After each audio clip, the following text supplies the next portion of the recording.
What's happening, guys? The Comics Kid 2099 here, and I'm here to talk about a graphic novel, Six Guns. This is written by Andy Diggle and drawn by a guy whose name I am going to have trouble pronouncing, David Gianfelice.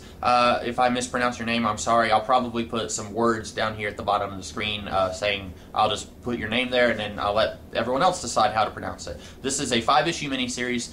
I guess it's set in the Marvel Universe, but it's really kind of vague on if it's actually set in the Marvel Universe. It does have elements of the Marvel Universe in it, like Roxxon, which is that corporation that I think they were in Iron Man 3, and they're kind of the go-to bad guy corporation in the Marvel Universe a lot of times. And then Vibranium is in this story, so I guess it's set in the Marvel Universe, but it doesn't really have any Marvel characters that I recognize. You've got one character called Tarantula. She might be a character who showed up in, like, I don't know, the Thunderbolts or Avengers or something. If she's shown up elsewhere in the Marvel Universe, I've never seen her before. Basically, the plot of this book is a little hard to describe because there's 5 characters in this story, 6 guns because one character has 2 guns, and there's 5 characters here, and all of their stories are kind of converging on this one plot point. So I'm going to go ahead and tell you the big twist in this story. So if you do not like spoilers, please turn this video off. If you think that you want to read this video, or if you think you want to watch this book, wow, I can't speak today. If you think you want to read this book at all, turn this video off, because I'm about to talk about the very end of the book, the very end reveal. Okay, you've been warned. So, Roxxon Oil, they paid a lot of money to investigate what they thought was a vibranium mine in a South American country. And then it turns out it's fool's gold. There is no vibranium there. But they start paying off people and killing people, because if the secret gets out that there is no vibranium there, then basically these guys are out of a job, because Roxxon has 2 separate security firms, and there's this giant civil war going on in this country over the vibranium that isn't there. And so Roxxon has hired out these 2 security firms to basically fight each other so that they can keep this civil war going, and anyone who finds out that there's no vibranium in that mine, they are going to get killed so that they can keep this war going and they can continue to get paid. That's basically the big plot of this story, and then you've got these 5 characters who are kind of embroiled in it, and then they are trying to survive and they're trying to figure out what's going on. So you've got Tarantula, who was hired by one of the locals to come and, I guess, protect him, and then he died before she could get there, and then she finds out that there is no vibranium there. And then, or no, she doesn't find out that there's no vibranium there until in the actual story, but for some reason, the Roxxon people, they're trying to have her killed, I guess because they think she knows something, but she really doesn't. And so then you've got this other guy, he's a Texas Ranger, and he was escorting her to jail because she killed 2 of Roxxon's people. And then this biker gang, they come and they take her from the Texas Rangers' custody. And then one of the Texas Rangers dies, so then he's out for revenge, and then the Roxxon people, they kill all of the bikers except for the leader of that gang. So now he's after revenge, and then basically all these people, they're looking for Tarantula or the Roxxon people, because, and so that's how they get involved in this story. And then you've got this bounty hunter, he finds out about Tarantula, and he's after her so that he can get money. And then there's this kid, the 2-gun kid, and his older brother is the one who hired Tarantula to come to this South American country, and then he got killed before she could get there, and so he's after revenge for the people who killed his brother.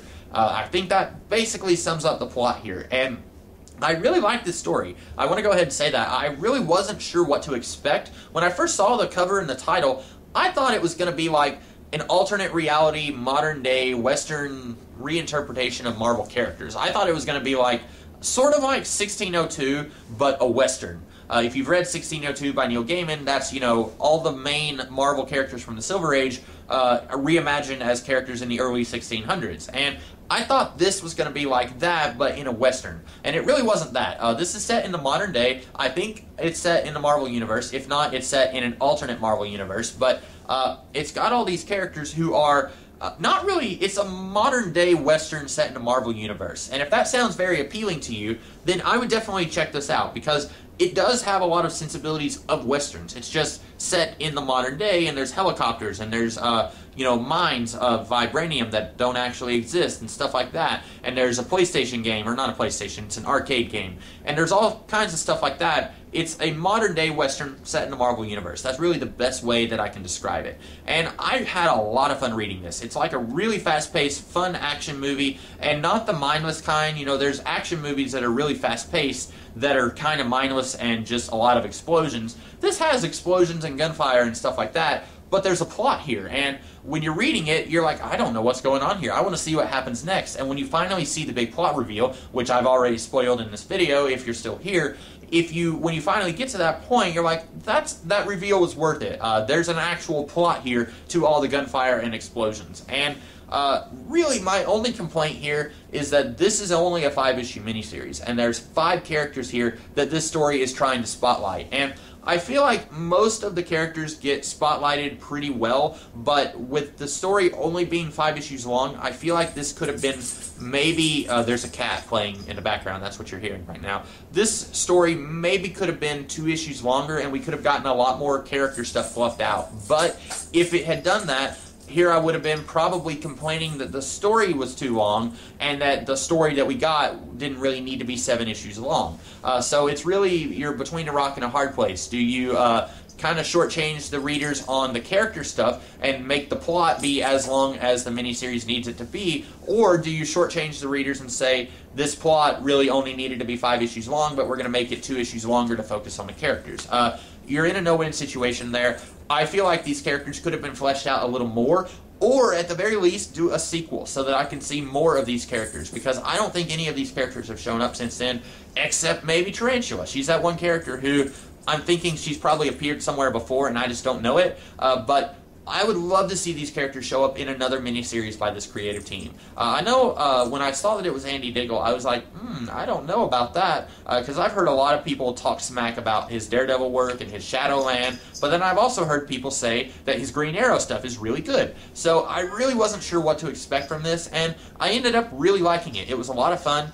This kind of confirms that I need to go ahead and read Green Arrow Year 1, which is something that I've been wanting to read for a really long time, because I heard people say that it's one of the influences of Arrow Season 1, which was a season of Arrow that I liked. And so this is a pretty fun story. Really, my only criticism of it is that I don't feel like the characters get enough to do. I don't feel like they are fleshed out enough, and that could have been solved if you just taken out 1 or 2 of the characters, but I think the way it works very well. It feels like a Western story where you have like 5 different characters and they're all kind of converging to one point. It feels a lot like that, just in a short and condensed moment. So my only criticism is that we don't have a sequel, or these characters, we don't get enough of them. And that's really not a bad criticism, I don't think, in this case.